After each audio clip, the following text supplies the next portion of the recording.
And at Zeitgeist, though, they do this Indeterminacies program several times a year, and you really should take advantage of it. Go over and see them.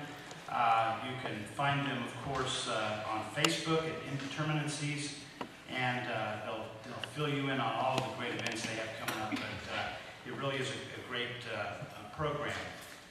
This event this afternoon is co-hosted by the Nashville Symphony, by Zeitgeist Galleries, by ArtNowNashville, Vanderbilt University Medical Center, and of course the Blair School of Music. And I would add that the reception following this event is being sponsored by SoundCrawl, and Kyle Baker is here somewhere, I think, and thank you, Kyle, very much for that. As you know, a debt of gratitude to the Blair School for a number of things, not only for helping make this possible financially, but also for opening up one of their facilities to us. And Mark Wade, my dear friend and colleague, is here and would like to have you say a couple of words, Mark, before we get started. Thank you. We're delighted to have you here today. I'm not going to introduce the spectacular members on this panel, but I will point out that Terry Riley has been expanding our horizons and our boundaries for over 40 years. Tim Page has been enlightening us and expanding our boundaries in a journalistic sense for over 30 years. Tracy Silverman has been doing that for 20 years, and Giancarlo Guerrero has been doing that in Nashville for us for the past 5 years. You know, expanding boundaries and horizons is exactly what a school of music should be about, what any educational institution should be about. We take pride in doing that at Blair School of Music, and so it seems particularly fitting to have this panel take place here today. I would like to now turn this over to John Pitcher, our moderator for today, who is an enlightened and astute critic, and we're lucky to have him in Nashville. John Pitcher.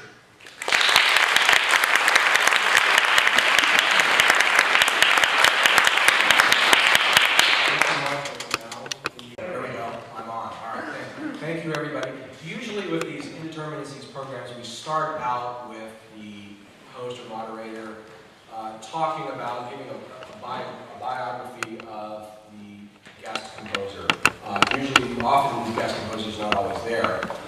Since we actually have our historically important composer here, I'm not going to be too redundant, but I'll just start off by saying that in the late 1950s, at the University of California at Berkeley, one young composer named Terry Riley came across another young composer named Lamont Young.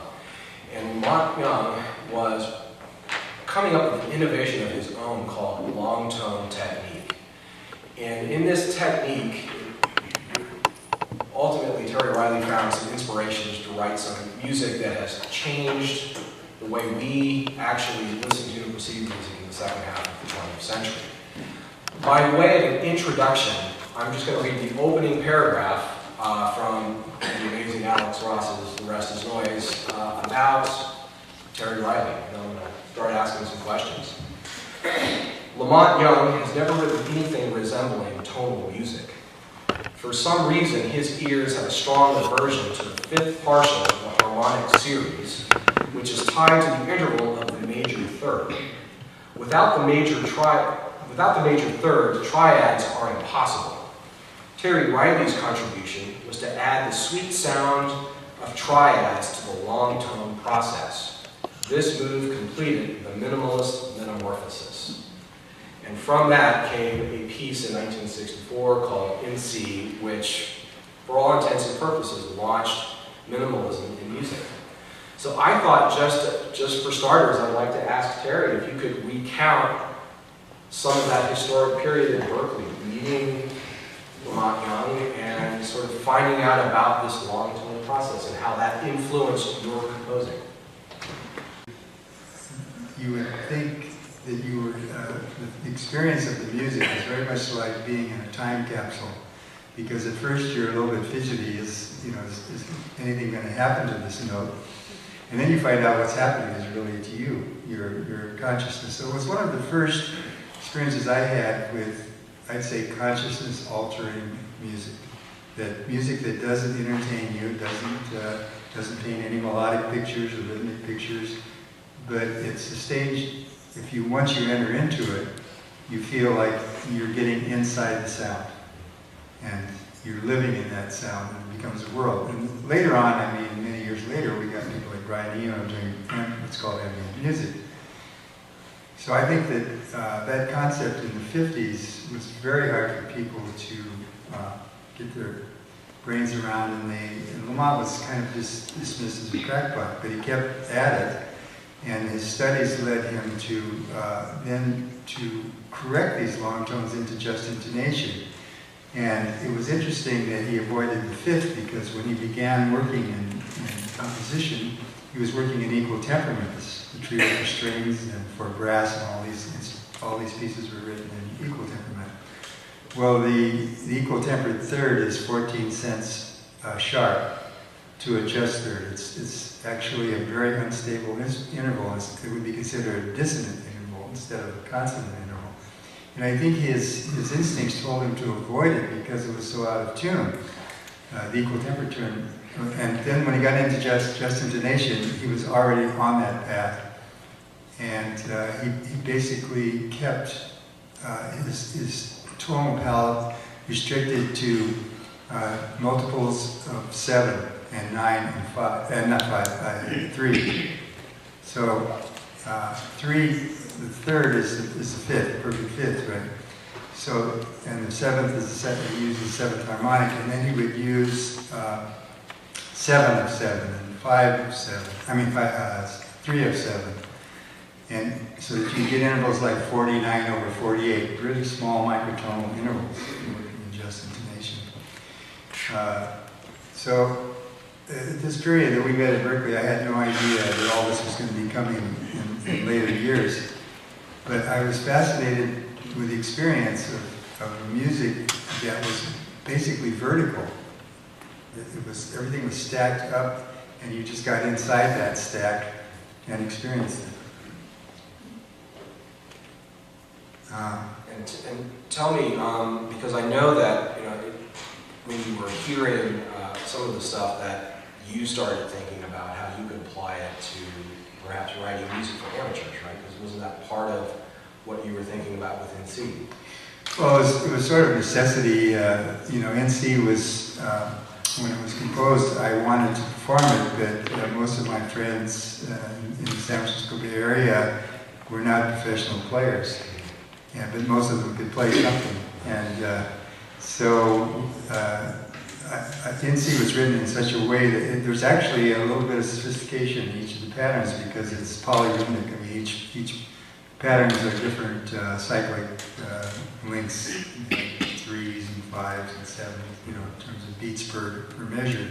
So it takes a great deal of concentration to hold your own cycle while someone else is playing one quite different. But still, amateurs seem to be able to get this, and so that was, it was just a thing of necessity. Although some of the musicians in NC were colleagues like Morton Savant, who definitely wouldn't call him an amateur musician, but many of them were not. Well, one of the players, if I remember correctly, was a 28-year-old named Steve Rice, is that right? Right, Steve. And that sort of brings us to our next guest here, Tim Page, who's really one of the great New York critics during that whole rise of minimalism in New York. As I was mentioning to Tim earlier, one of my favorite experiences reading a liner note was I was just reading the liner notes to Koyaanisqatsi, and it was written by this guy. And the way Tim wrote it was the way minimalism and that whole music world in Manhattan worked in those days. Tim was just walking down the street, there's Philip Glass. And Philip Glass says, hey, you want to come upstairs and listen to something I just wrote? And it's Koyaanisqatsi. So, just to turn it over to you, Tim, how has minimalism sort of affected what we all do in music these days? Do you have any equally good Terry Riley stories? Oh my gosh, well, this is the first time that I've actually ever met Terry Riley, and I am appropriately humbled because he absolutely changed my life, although we never met till today. I'll just tell you a little bit about what hearing this music, and then later on composers who all had their own very distinct styles. Besides Steve Reich, John Gibson was also playing it in C, if I remember correctly. And it was, I remember reading in a magazine called High Fidelity about this piece called In C. And it was one of those raves that, you know, a critic will write 3 or 4 times in his lifetime. It was by a man named Alfred Frankenstein, who was at the San Francisco Chronicle. And there was, for a very brief time, at what was then Columbia Records, a guy named John McClure, who was just interested in a lot, and David Behrman too, and they were interested in unusual musics. And they recorded In C, and I read this review, and I went out and I got it, and I played it for my friends, and we were all budding composers. We were all in our mid to late teens, and we just listened to it again and again and again. It struck us as so absolutely contemporary, so brand new, so completely of its time, but it was such a radical change from all the other quote-unquote modern music that we were hearing, that for a lot of us, it just absolutely opened up the door. And then In C was followed by a Rainbow and Curved Air, and then after that I found some import LPs, because I bought every piece of Terry Riley I could find, and introduced all my friends up in Storrs, Connecticut, where I was growing up, to this music, and we were just thrilled by it. And Brian Eno, who we mentioned a little earlier, once said something interesting about a band called the Velvet Underground. He said that only about 1,000 people bought their records, but every single one of them went out and formed a band. And that was sort of the way we felt about this music. We all started to try to work with it. And I remember one night, gosh, it's probably 39 years ago, and we were listening to Persian Surgery Dervishes, which was this beautiful, it is, this very beautiful set of 2 long performances of this work by Terry Riley. And we were so thrilled, and I think somehow we were told that Terry Riley lived in San Francisco. So back then, information, directory assistance was free. And we called up and we got every T. Riley in the area. And it was fairly late in our evening, and we called every single T. Riley there, trying quite desperately to find him, to see if we could all hitchhike to California and study with him. And I've talked to other people about this moment. I think a lot of people felt that way. It was all of a sudden very possible to do very, very different kinds of music than we'd been being trained to write. And I mean, it was really astonishing. And then later on, you know, I would meet people such as Steve Reich, who has his own very distinct style, and Philip Glass, who had their very own distinct styles. And one thing that both of them, and you know, they quarreled about a lot of different things. I think they've decided to stop the quarreling now. But one thing they never ever did was deny that, you know, Terry Riley was really the fount from which they learned an awful lot about the way to think about music and to play it and to try to create it. So all I can say is that what John said earlier about Terry Riley is absolutely correct. He absolutely made a huge change on the way music was thought about, was performed, was composed, and in its own ways it's crossed into rock, into jazz, certainly into hip-hop and all the reiterative materials we hear in a lot of that music now, into classical music, I mean, just into everything. And I have to say, it's rare for me after 30 years in this business to be slightly starstruck, but I am slightly starstruck tonight. Well, speaking of New Englanders and New Yorkers who listen to the sounds coming out of the West Coast and decided to move west, one was John Adams. And John Adams actually has played a big role in the life of one Tracy Silverman, over here on the right. because John Adams ended up writing his electric violin concerto for Tracy Silverman. After he heard at Yoshi's Japanese restaurant, he heard Tracy and Terry Riley and his group playing. Tracy, tell me a little bit about what it's like to play Terry's music, because you just don't play the big concertos, you also play everything, because you're part of his sound world. Yeah, well, I was fortunate enough to be a part of the Terry Riley All-Stars, which is me, Terry, Gian, his son, on guitar, and a few different horn players, George Brooks, Paul Hansen, a few different people. And to have a real, to be a part of this very intimate, incredible music-making experience. The first rehearsal that I had with Terry, we were working on a piece of his called Missy Gono. And Missy Gono is his granddaughter's imaginary friend, I believe. And Terry had written this magnificent 4 or 5 movement work. I think it was 4 at that point. It sort of, changed over the years. And, of an hour plus music, and in very typical Terry fashion, decided just to call it Missy Gono. Why not? It was as good a name as any. And so we're rehearsing this thing, and towards the end of it, there's a passage that we're improvising. There's a lot of improvisation that goes on. In fact, the scores for a whole evening of music could be on 1 page. I would write them out myself at rehearsals. Terry would say, well, here's the scale, the mode, kind of the raga, and I would write that down, copy it off his or Gian's music or something, and that would be sort of the first 20 or so minutes. And there might be a rhythmic, a tala that we would be following of some kind. And so at any rate, we were improvising on this thing towards the end of it, and I said, well, how do we end it? And Terry said, well, we're just going to all end together. We'll just suddenly end. And I was like, okay, great. So I didn't know how to do that. My first rehearsal, So we're playing along, and Terry's, playing, and we're all improvising. We're, getting into what we're doing, but I've got one eye just, on his hands over there. And then suddenly, in the middle of, absolutely at the, most unexpected moment, he just stops. We all stop exactly together. And he said, see, it works great. I was like, okay. So afterwards, we're having, coffee, and this is my first rehearsal with Terry Riley, So I said, well, Terry, how did you know to stop just then? What was the meaning of that moment, and how did you find that moment? And he said, oh, I don't know, I just stopped. And he said, it's just like life, it just stops.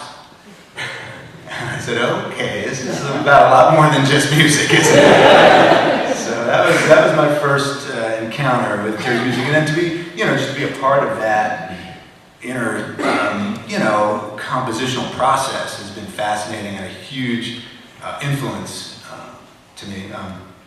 I just told one quick other story about Lamont Young. The first time I met Lamont, we were playing with the All-Stars in New York, I think at the Abraham Goodman House or something, right? And we went out afterwards about midnight or something, after we were all packed up, to a little Chinese place around the corner on 69th and Broadway. We're upstairs having Chinese food, and it's a bitter cold January night in New York. It's sleeting or snowing, and it's just horrible. And then we're a small group, and then just suddenly, with a great deal of noise and fanfare, Lamont Young walked in wearing just a black sleeveless, just a vest, a black leather vest, like a biker vest, bare-chested, with 2 really expensive bottles of tequila. One in each hand, just pops it down on the table, and they're just hugging it like, Lamont, there, That was my first encounter with Lamont. Well, speaking of just sort of going with the flow, I understand anecdotally that when you two were first talking about a violin concerto, that it was going to be improvised, right? I was promised. How did you guys go from improvised concerto to this sort of bronzy piece? My apologies for making a bronzy piece. And I just, before you sit down, I just want to say, that's the second time that I've been promised that there would be plenty of improvisation in the concerto. John said the same thing. Oh, the last 4 or 5 minutes of the piece, I'm not sure how to end. I'm just going to let you go. You know, just play the orchestra's going to be really loud. Just wail over it. Just go crazy. Rock out. Great. Yes, John, that's fantastic. And, you know, Terry, and of course, a week before the premiere, I get a fax from John of like 6 pages of just all black notes. Well, I decided to write something Composing. Yeah. Well, Terry, how did you go from this idea of improvisation to writing out? And tell me a little bit about about your chord, because your piece is the pounding chord. Yeah. Well, first off, you know, when I write music, I never know when I start where I'm going to go with it. And this piece, I just kept getting ideas for Tracy to play. And I kept thinking, well, yeah, he can expand on these, but in a certain way, the ideas I got when I was writing, I liked so much, I wanted to use them in the score. So it turned out that I just kept writing right to the end and filling up, probably much like John, filling up the pages. And it's, you know, in order to address this question, it's interesting because I'm basically myself an improviser and don't even like to read music.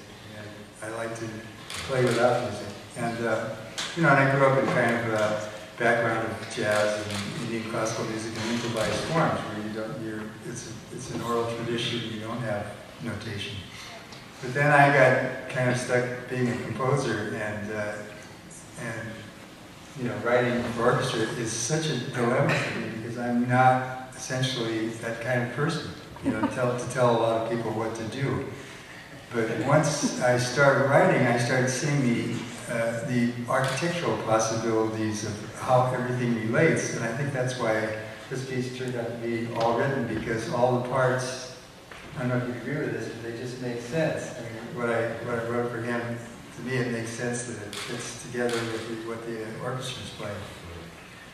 But it is a dilemma because what I'd really like to do is to be able to send mind signals out to the orchestra and just have them looking at me and just, you know, maybe taking in their own sense of what the music is. Somebody who loves to tell a lot of people what to do is Giancarlo Guerrero. And Giancarlo, tell me a little bit about what it's like conducting this piece, because this has got to be a new experience. It is always a great experience when you get to perform a new piece for the first time. It is the discovery. It had to be that exciting when Mozart premiered one of his first symphonies. It had to be that exciting when Brahms was going to hear his piece for the first time. Every time that I'm going to do this music, I always put myself in terms of history, because music is a living organism, and it has to develop. And even today, I know many of you were at the rehearsal, it is a work in progress, even as it is being played. And I'm looking over at Terry, I'm looking over at Tracy, and we're trying to come up with what is the best way to convey a message. What is the best way that we convey an emotion? How is the best way that we convey a musical experience? It's not about the notes, it's not about the balances, it's not about all that boring logistical stuff. It's about how do we create an environment where music like this really can come to life and can touch people's emotions differently. And that is so exciting. And today, now that we've done so much new music here in Nashville, and I'm too curious. I mean, I love Brahms and Shostakovich and Beethoven. I love all those guys, but my life would be too boring if I wasn't always looking for that new music. And at the end of, you run a particular section of a piece. We ran maybe the first movement today without stopping. At the end of that first moment when I stopped, and there is a moment where the whole orchestra and the entire people that were there, we all had that moment where you say, this is going to work. You have that first reaction from everybody that is there, from what they just heard, the first 6-7 minutes of the piece, where we all went, this is going to work. We have to do some finagling here and there, but this is something that is everything that we expected and more. And from that point of view, having the composer there obviously makes it easier, but on the other hand, makes it also quite scary. Because us conductors, we do a lot of medium Ouija board type things, trying to communicate with dead composers. Yeah, we do a lot of this. Trust me, I've been haunted by many composers in my middle nights. But trust me. But having composers like Terry and somebody that I personally have admired, also I add my accolades. But for me, this is such a great honor. What Tim said, I mean, I'm starstruck. I played in Costa Rica. Probably was the Costa Rica debut of NC. That's another separate story. And I actually came clean and told them we didn't pay rights for it, but different times back then. It's their fault. They put the score in the LP. That's just their fault. In any case, it is very exciting. It is going to be everything that we expect and more, because music is to be experienced live. Music is to be felt at the moment. And this triangulation of having not only the fabulous musicians from the Nashville Symphony with somebody like Tracy, who I've admired again for many years, somebody like Terry, who again is history, in the making. I mean, for me, again, it's a great honor, and our great audiences who are hungry for this.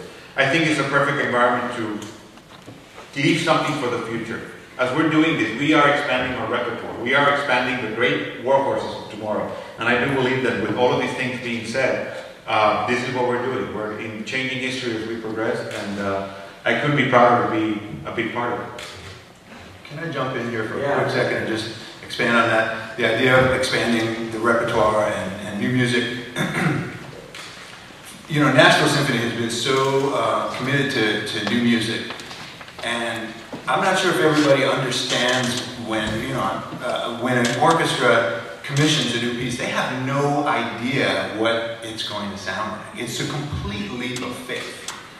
They say, we're putting our faith in Terry, we believe in him, but we have no, it could come out like this, it could come out like that. They have no idea, but it's a visionary way to work, and a very heart-motivated way, to run a business. And it involves all this trust, and not just trust of Terry, but trust of the audience here in Nashville, in particular, who will be the first receivers of this music. That we're going to go out on a limb here and see what happens, and we trust that our audience believes in us enough to show up, and that they're going to, at least show up and listen to it. They don't have to love it. Maybe they will, maybe they won't. Who knows? We don't know what it's going to sound like. But I just think it's phenomenal to be in this environment that, in such a precarious musical world that we live in, especially for orchestras. How incredibly difficult it is financially to sustain an orchestra, to be able to take huge risks. And to base their seasons on it, and to take it to Carnegie Hall before they have any idea what it's going to sound like. To me,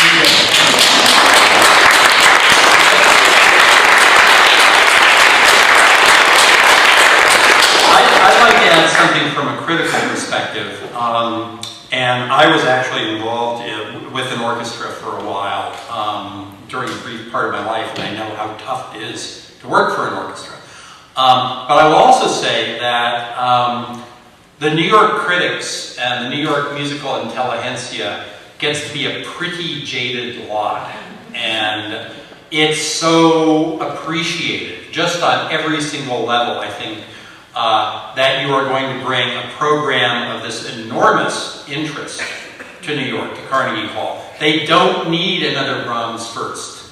They really don't. They hear it several times a year from orchestras who play in the same hall where the premieres took place. There's just, it's so appreciated when there's something incredibly smart and interesting all the way through about this. I mean, it's not just another concert. It's going to be a concert, probably some people will like some pieces better than others. That's part of the game with new work. It's also part of the game with older work, although a lot of people pretend that it isn't. It's just, I think it really says something about this, and I'm sure it's a concert that will be talked about, will be looked forward to, that the students at Juilliard and Manhattan and Manus will actually want to go to. And I imagine it will probably have a pretty extraordinary response. I have two very quick questions. At least I hope they're fairly quick. I'll at least ask them quickly because there were two questions which came to mind today. I was fortunate enough to eavesdrop during part of a rehearsal today. And you've got something quite wonderful to listen to. But a couple things come to mind. The first one, I guess, could be answered by a yes or no question. But I detected amidst the raga influence, amidst the standard sort of classical violin concerto influence, I detected a little bit of old Nashville fiddle playing in some of this, and I wondered whether the fact that this was going to Nashville might have at least influenced a little. I mean, I heard a little Vassar Clements in there almost, you know? I mean, it was quite a pleasure. So that's one question. The other thing is, and I've actually had long discussions with people about this, we've been referring to Terry Riley as a minimalist, and I think I would absolutely agree that he is the father of minimalism. I would also mention that a lot of composers who are said to be minimalists don't like the term at all, but I've always felt that what Terry Riley did was after he did the early minimalism, he really kind of moved into another direction. And I would not really call what I heard today, or most of the Harp of New Albion, an awful lot of Terry, I still can't call him Terry Riley's work, has struck me as going in actually quite a different direction than standard Zeitgeist minimalism. And I wonder if you wouldn't mind addressing these thoughts, even to tell me I'm totally wrong in both of them. Well, what do you think, just in general, of that term minimalism? I haven't met a composer yet who likes to be called a minimalist. Yeah. Well, maybe most composers don't want to be put in a box of any kind, because we're supposed to be creative people. We're supposed to be getting messages from the far corners of the universe, and of course, the music is for me, is a lot about the heart, and it's a lot about the way we communicate our feelings through a language that is unique. Music can communicate in a way that words, or painting, or anything can't say the same way. So. The term seems a bit dry for most people, I think, even people that would be considered, like Steve Reich, who's worked pretty much his whole life in a certain way. I'm sure he would not feel comfortable saying that he's an ism of any kind. So yeah, that's true. That I think I'd have to say no. Short answer. But the piece, I mean, I have to ask you something now that we're talking about the piece in particular. It's a very personal piece. I mean, you give, there's 7 movements altogether, is that correct? And each of them have a title attached to them. And they're very close. I mean, some of them actually include family members. I mean, can you talk about, I mean, as you were writing, of course, a little bit for Nashville and for Tracy, but you're also writing music about people that you're close to, correct? Yeah. Well, this piece is it's quite a personal journey. I mean, as I was writing it, I was trying to put things in it that I really felt were beautiful. I mean, the ideas that were coming that would be something that one idea would morph into the next, and it would be, the light would change. There would be a kind of feeling. And each section, I named them after I wrote them. I didn't write them with this in mind, but I tried to think of what that section meant to me. So the titles are the Marisa, for instance, was written. My close friend and collaborator Stefano Scotonibio recently died, and his wife is Marisa, and I felt like it would be, kind of a gift to her to have this part of the piece in her honor. You even have your son's wedding music, correct? I mean, at some point? Yes. One of the movements. Yeah. Well, again, when I listened to the music, and I thought, this music expresses that kind of joy that happens in a wedding. A wedding is one of the most joyous, events of our lives. And when I heard it, I thought, yeah, it's a wedding. So Jan and Nicole got married last June at the ranch where we live. So it seemed, like I say, the whole thing is quite personal. I guess what I meant to some extent about the minimalism is that I think of some of the other so-called minimalist composers are very, very much about control, and control of every single item here. And your discussion of improvisation, which is pretty much verboten in a lot of the other so-called minimalists, has always struck me as heading off in a very different direction than the theoretical kind. Well, we need some kind of control to do music. That's obvious, right? I guess my point of view is, for most of the music I do, you try to get this control in your daily practice of how you develop as a musician. How do you deal with your tools? But ultimately, I don't feel we control anything. We're just in a very fragile universe, and we try our best to make things come out the way we desire. But I think at the end, you just give up and surrender to what's going to happen. About a year ago, when I first heard about this project, I went into the editorial offices of the Nashville scene, and I started talking to the editors that are about this, and they were like, "Oh yeah, electric violin, that's kind of like Jean-Luc Ponty, right?" And I mentioned to them, "No, this is not at all like that. In fact, this is a six-string instrument, and there's just dead silence for I don't remember how long, but there was just a lot of interest in the unspoken star here, which is Tracy Silverman's violin." And I was wondering, Tracy, if you could talk to us a little bit about this instrument, because you've actually built it. And you built all your own instruments. I can do better than this. I can show it to you. All right. It looks like a guitar. But it's got, what's really different about it is that it's got 6 strings. So it's not plugged in, although there is an amp I could, but you can kind of hear it. Those are the violin strings. C like a viola, and then a low F. So it's extended 2/5 lower, the range. And I actually did not build this, but I had it built. I designed it and had a guy in California named Danny Farrington built it. And Joe Glazer here in Nashville built the neck, I had redone. He did the neck on my other one as well.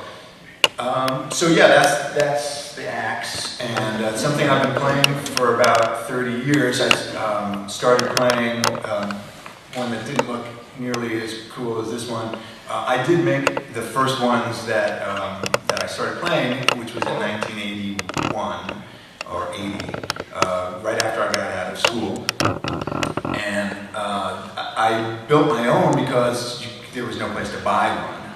There was no such thing, basically.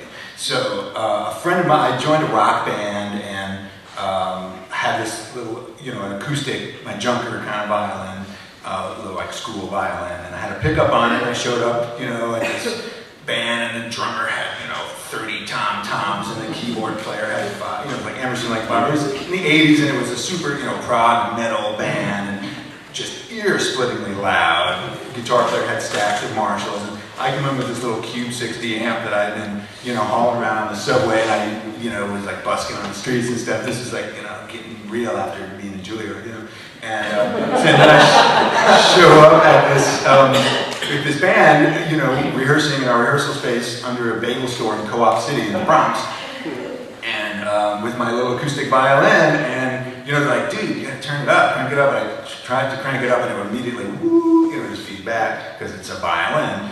So I said, "Man, you gotta get an electric.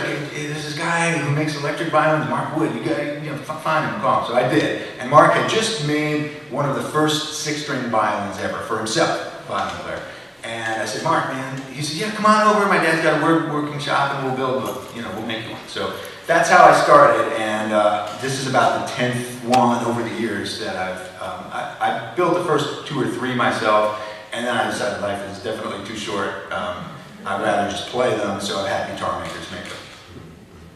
So Now that low string at F, that sounds, you're getting down into a cello range. Yep, it's down almost to the bottom of the cello range. It's the low F first fret on the guitar, so it's basically down to the bottom of the guitar range. And what's really significant is that if you plug it into an amp, it kind of levels the playing field. Especially if you've got a few pedals and some distortion and stuff like that. Because when you hear distortion on a guitar, what you're really hearing is the amp and the distortion pedal. So the same thing is true. When you plug a violin and you distort it with an amp, it sounds a lot like a guitar, which is exactly what I was looking for at the time. I really wanted to sound like a guitar. And there's, even though it sounds kind of like a goofy thing for somebody who, went to Juilliard to want to do, and it really sounded like a bad idea to my parents. The reason I wanted to do that is because I had been a composer since I was 5 or 6 years old myself, and I really felt that the world did not need another Tchaikovsky violin concerto to be performed or recorded by me. And I had been playing all those pieces, but I wanted to play something in a contemporary language that kids my age understood. And, they understood classical music as being something sort of museum-like, Mozart, Bach, minuets and gavottes, and, that's all, old, completely old stuff from hundreds of years ago, which a lot of it is. Not that I don't love it, and not that it's not of value, but to a lot of kids my age, the language that they were speaking, or that they were listening to and understanding, was a language of electric guitar and Hammond organ and saxophones and stuff like that. So I wanted to reach them in a more immediate way, in a way that was not anachronistic, in a way that was contemporary. So I wanted to sound like a guitar player. I wanted to, play like Jimi Hendrix and Carlos Santana. So that's how I ended up, making a left turn at a Juilliard. Well, speaking of anachronisms, I've actually heard you play Gershwin on that in such a way as to put Heifetz to shame. Tell me a little bit about how that's different, because you actually can play your own accompaniment on this. You can put it in your bass notes. Yeah. And pull it. Well, one of the interesting things about adding the low strings is that it's not just that you can get a few lower notes, but you can actually now play bass notes that are legitimately sound like a bass note to somebody. And so you can play a chord and accompany yourself. And so I did, and it was my goal to be a singer-songwriter with a violin instead of a guitar. So I would sing and play, and what was very non-intuitive and surprised me was that having those low strings and playing chords ended up completely changing the way I used my bow. Because now I could play chords, but I wasn't just strumming them. I had a bow in my hand and an arched bridge where you can't really play more than 2 strings at a time. So I had to kind of find a way to make contemporary music, funky rhythms and grooves with a bow. So the low strings that ended up, changing my bow arm, and now I call it strum bowing for obvious reasons. So it's been a work in progress, or a learning experience for me, which is I'm still involved in and trying to figure out how to play this thing.